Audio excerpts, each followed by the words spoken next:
పరిశ్రమల స్థాపన, వ్యాపార నిర్వహణ ఎంత సులభతరమో సరళతరమో సమ్మిట్ ద్వారా ప్రపంచానికి గౌరవ ముఖ్యమంత్రి వర్యులు శ్రీ వైఎస్ జగన్మోహన్ రెడ్డి గారు తెలియజేశారు. అందులో భాగంగానే ఈరోజు రామకృష్ణాపురంలో నూతన పారిశ్రామిక వాడకు ఈరోజు శంకుస్థాపన గావించడాన్ని మనము ప్రత్యక్షంగా వీక్షిస్తూ ఉన్నాము. మరి ఈరోజు 60.8 ఎకరాల భూ విస్తీర్ణంలో సుమారు 100 కోట్ల రూపాయలు నిధుల ఖర్చు చేసి రహదారులు, మరి కాలువలు, విద్యుత్ లైన్లు, మొక్కలు నాటే కార్యక్రమంతో చేపట్టు జరుగుతున్నది. ఇందు మూలముగా సుమారు 5,000 మందికి ప్రత్యక్షంగా ఉద్యోగాలు కూడా కల్పించడం జరుగుతున్నది. ఇది కదా అభివృద్ధి అనే దానికి నిర్వచనం. మరి గౌరవ ముఖ్యమంత్రి వర్యులకు ఇంత బృహత్తరైనటువంటి కార్యక్రమానికి శంకుస్థాపన చేస్తున్నందుకు మనం అందరము కూడా కృతజ్ఞతాపూర్వక నమస్కారాలు తెలియజేస్తూ ఉన్నాము. మరి ఇప్పుడు ప్రత్యక్షంగా చూస్తూ ఉన్నాము. ఇది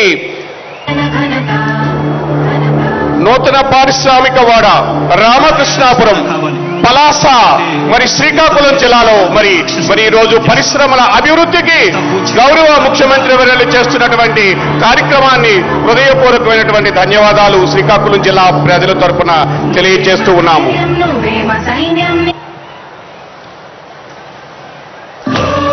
మరి అదే విధముగా విద్య పైన కేజీ నుండి పీజీ వరకు విద్యారంగంలో సమున్నత లక్షణాలు తీసుకుని వచ్చారు. మరి ఈ రోజు శ్రీకాకుళం జిల్లాలో గల డాక్టర్ బిఆర్ అంబేద్కర్ యూనివర్సిటీలో బాయ్స్ హాస్టల్, మరి గ్రౌండ్ ఫ్లోర్ +2 భవనములు 17 కోట్లు వెచ్చించి మరి శిలాఫలకాన్ని ఆవిష్కరించారు.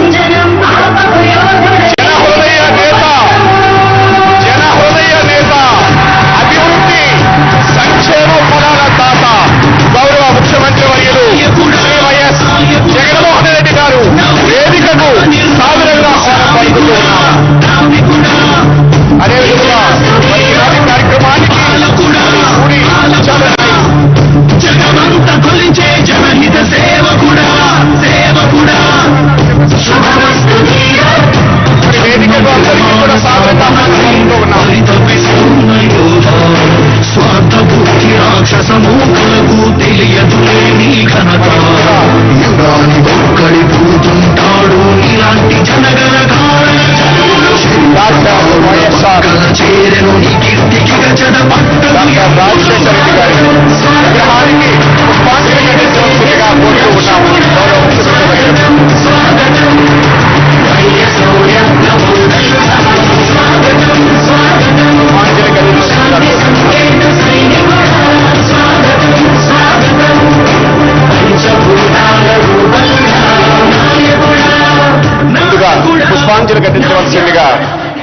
ముఖ్యమంత్రి వర్యులకు సభా వేదిక పైన ఉన్నటువంటి అతిథులకు కోరుతూ ఉన్నాం.